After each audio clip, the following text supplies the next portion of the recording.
कहानी खोटे सिक्के। लेखिका मनु भंडारी। जी ने कहाँ रखूं? एक सहमी सी आवाज पर सब घूम पड़े। देखा एक छोटा लड़का थैली हाथ में लिए भयभीत सा खड़ा है। क्या है इसमें? कड़क कर मिस्टर खन्ना ने पूछा। आवाज में ऊंचे पद का गर्व बोल रहा था। जी खोटे सिक्के हैं। वहाँ मेरा बाबा खोटे सिक्के चुन रहा है, उसी ने भेजे हैं। डर के मारे लड़के के गले से पूरी तरह आवाज भी नहीं निकल रही थी। तो इन्हें यहाँ क्यों लाया है? जा उधर ले जा। झिड़क कर खन्ना साहब ने लड़के को भगा दिया। हर बात को जानने के लिए बेहद उत्सुक छात्राओं के दल में से एक ने पूछा, टकसाल में खोटे सिक्के कैसे आए? स्वर काफी मीठा था। निरंतर बड़ी बड़ी मशीनों की कर्कश आवाज सुनने की आदि खन्ना साहब को लगा जैसे किसी ने मिश्री घुलकर कानों में उड़ेल दी है। क्रोध और रौब को एक और हटाकर होठों पर मधुर मुस्कान और आवाज में स्निग्धता लाकर बोले, देखिए, बहुत सावधानी के बावजूद कभी कभी बहुत सारे सिक्के बिगड़ ही जाते हैं। जहाँ सिक्के ढलते हैं, अगर उस मशीन में जरा सी भी खराबी हो जाती है तो सारे सिक्कों की शेप बिगड़ जाती है और फिर उनकी गिनती खोटे सिक्कों में होने लगती है। और फिर टकसाल वाले करते क्या है इन खोटे सिक्कों का? एक और से प्रश्न आया। चला देते होंगे और क्या, देखते नहीं बाजार में कितने खोटे सिक्के चलते हैं। बड़े ही शौक ढंग से दूसरी ओर से शंका का समाधान हुआ। जी नहीं, खोटे सिक्कों को हम चला नहीं देते, वापस टकसाल में ही खपाते हैं। जो चीज़ हमारी टकसाल में खोटी होती है उसकी जिम्मेदारी तो हमारी है, उसे बाहर क्यों भेजेंगे भला?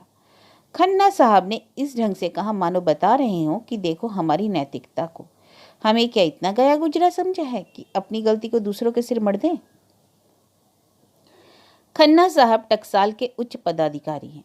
ये गाइड का काम कभी नहीं करते, पर परसों जब उन्हें सूचना मिली कि लखनऊ से किसी कॉलेज की छात्राओं का एक दल कलकत्ते के दर्शनीय स्थानों को देखने के लिए आया है और वे टकसाल देखने की भी अनुमति चाहते हैं, तो सहर्ष अनुमति देने के साथ ही दिखाने के लिए भी वे स्वयं ही तैनात हो गए।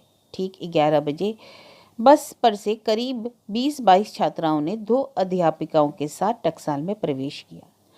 रंग बिरंगे दुपट्टे और विभिन्न प्रकार की सेंटों की मिली जुली सुगंधित जैसे एकाएक वहीं मधुमास आ गया हो। बड़े तपाक से खन्ना साहब ने सबका स्वागत किया और बड़ी नम्रता से अपना परिचय दिया। उससे भी अधिक शालीनता और विनय से परिचय दिया अपने पद गौरव का। फिर एक बार सतर्क नजरों से सबके चेहरों को पढ़ा और उस पद का रौब आंखें फाड़ फाड़ कर अपने चारों ओर देखती, खुसुर पुसुर करती, एक दूसरे को ठेलती उन लड़कियों पर भी पड़ा या नहीं, किंतु इसके बाद टकसाल का संक्षिप्त इतिहास बताते हुए उन्होंने अंदर प्रवेश किया। एक चपल सी छात्रा ने अपने स्वभाव से भी अधिक चपल दुपट्टे को काबू में रखने का प्रयास करते हुए कहा, हमारी तलाशी नहीं ली जाएगी टकसाल में? सुनते हैं यहाँ घुसते और निकलते समय सबकी तलाशी ली जाती है। आप लोग तो हमारी मेहमान हैं, मेहमानों की भी कोई तलाशी लेता है भला? वह तो यहाँ काम करने वाले मजदूरों की तलाशी ली जाती है। मुस्कुराकर खन्ना साहब ने कहा। सबसे पहले वे एक बड़े से हॉल में पहुंचे जहाँ कई भट्टियाँ बनी हुई थी। इन भट्टियों में कच्चे धातु को गलाया जाता है। यह कहकर जैसे ही खन्ना साहब ने एक भट्टी के मुंह का ढक्कन खोला कि भट्टी के पास झुंड लगाकर खड़ी लड़कियां झटका खाकर 2 कदम पीछे हट गईं। आग की एक लहर जैसे सबको झुलसा गई। खन्ना साहब ने बताया, यह तो साधारण भट्टी है, आपको बिजली की भट्टी भी दिखाऊंगा। उसमें तो आप बिना रंगीन चश्मा चढ़ाए देख भी नहीं सकती, लगता है जैसे सूरज सामने उतर आया हो।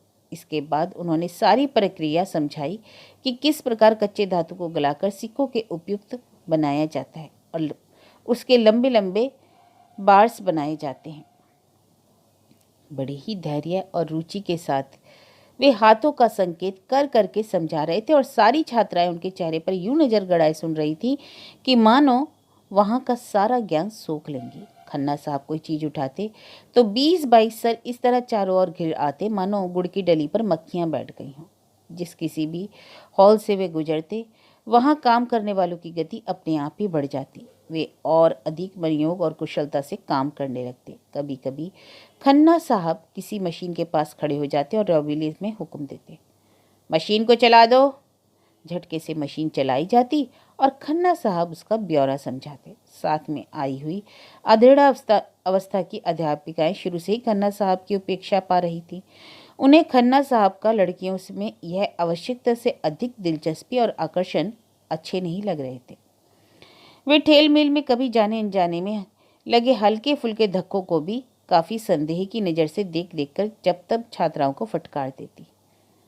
तुम लोग सिर पर ही क्यों चढ़ जाती हो? दूर रहकर क्यों नहीं देखती सुनती? और एक बार छात्राओं के झुंड और खन्ना साहब में संतोषजनक दूरी उत्पन्न कर देती, पर छात्राओं की अत्यधिक जिज्ञासा और आतुरता तथा खन्ना साहब की आवश्यकता से अधिक रुचि में वह दूरी कब और कहाँ खो जाती, कोई जान ही नहीं पाता।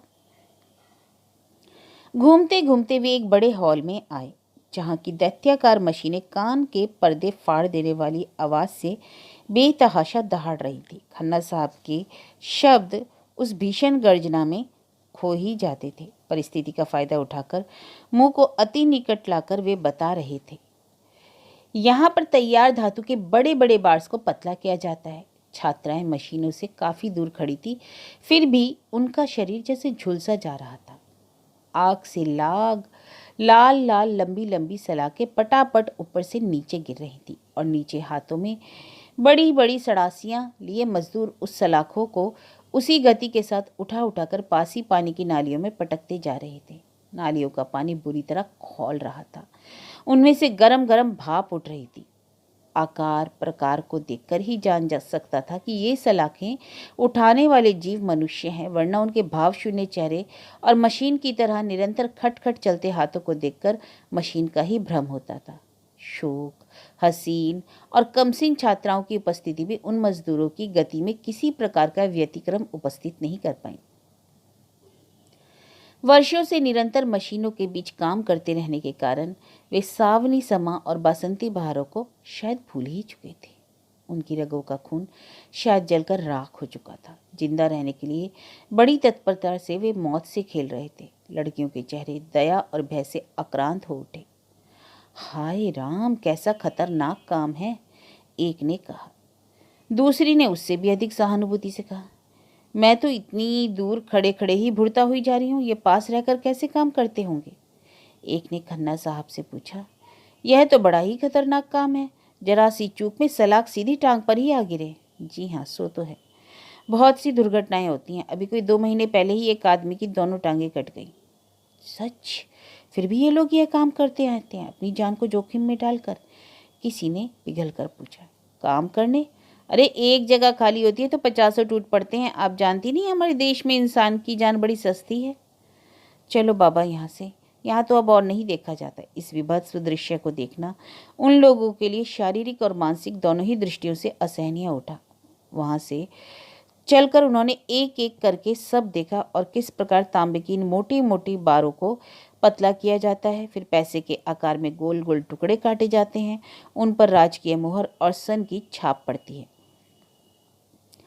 और उन्हें साबुन और सोडे के पानी में धोकर साफ किया जाता है। फिर 5-7 आदमी उठ बैठकर ढेरियां बनाकर अपने सधे हाथों से खोटे सिक्के चुनते हैं और फिर उन्हें बकौल खन्ना साहब वापस मिनट में ही खपा दिया जाता है। और यह सब देखते देखते लड़कियों के ताजे गमकते चेहरे क्लांत होकर मुरझा गए। वहां पर उन लोगों के लिए चाय और जलपान की व्यवस्था भी थी।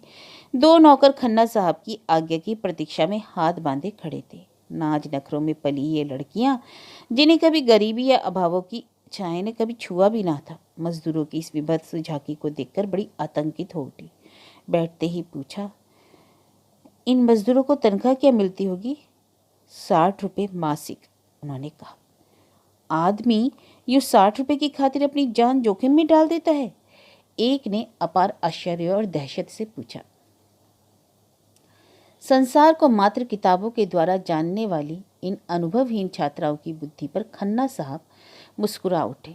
गद्दीदार कुर्सियों पर बैठकर रसगुल्ले और गर्मागर्म समोसे खाती हुई उन छात्राओं का दिल मजदूरों की दुर्दशा पर करुणा से पसीजा जा रहा था। तभी बाहर से एक औरत के रोने की आवाज से बातों का क्रम टूट गया। खन्ना साहब की बाहों पर सलवटे उभर आए। परिस्थिति समझने के लिए वे कुर्सी से उठे ही थे कि एक मैले कुचले कपड़े पहने आंख नाक से पानी बहाती बुढ़िया भीतर चली आई और खन्ना साहब के पैरों पर गिर पड़ी। घृणा से खन्ना साहब ने पांव खींच लिए। गुस्सा उनको इतना आ रहा था कि यदि वे कोमल शरीर और उससे भी कोमल दिल वाली लड़कियां उस समय वहां ना बैठी होती तो सिर पर कस कर लात जमा देते। कड़क कर खन्ना साहब ने पूछा, कौन है रे तू, यहाँ कैसे चली आई? तभी रोकता थामता चपरासी आ गया। उसने बताया कि 2 महीने पहले जिस मजदूर की दोनों टांगें कट गई थी यह उसी की स्त्री है। स्त्री रोते रोते सिर पटक पटक कर हाथ जोड़ जोड़ कर कह रही थी, उसे कोई छोटा मोटा काम दे दीजिए सरकार, नहीं तो भूखों मर जाएंगे। बैठे बैठे वह खोटे सिक्के ही चुनने का काम कर देगा। दिमाग खराब हो गया, जिसकी दोनों टांगे नहीं वह क्या खाक काम करेगा? चलो हटो यहाँ से। मौके बेमौके सिर खाने आ जाते हैं। अब कहाँ जाए सरकार, 20 साल तक आप लोगों की चाकरी की है, आपकी नौकरी में ही टांग गई। अब कहाँ जाएं? हम पर दया कीजिए, नहीं तो बाल बच्चों भूखों मर जाएंगे। अरे नौकरी में टांग गई तो मुआवजा नहीं मिला 200 रुपये? अब क्या जागीर लिख दें उसके नाम? चपरासी बाहर निकालो इसे, मेरे आदमी को बेकार कर दिया। अब यह कहाँ जाए? उसे यहीं कोई काम दे दो ना हजूर, नहीं तो। पर वाक्य पूरा करती इससे पहले ही चपरासी उसे घसीट ले गया। लड़कियों के चेहरों पर व्याप्त करुणा को देखकर खन्ना साहब के लिए सफाई पेश करना जरूरी हो गया। बोले, टांगे कट गई हैं तो हमने 200 रुपये मुआवजे के दे दिए, और हम कर भी कह सकते हैं। यूँ इन लोगों को यहाँ बिठाना शुरू कर दें तो टकसाल अपंगों का अड्डा ही ना बन जाए। आए दिन ही तो यहाँ ऐसी दुर्घटनाएं होती रहती हैं। उसके बाद बड़ी कुशलता से उन्होंने बात का प्रसंग बदलकर ऐसे चुटकुले सुनाना शुरू किया कि लड़कियाँ हंस हंस कर दोहरी होने लगी।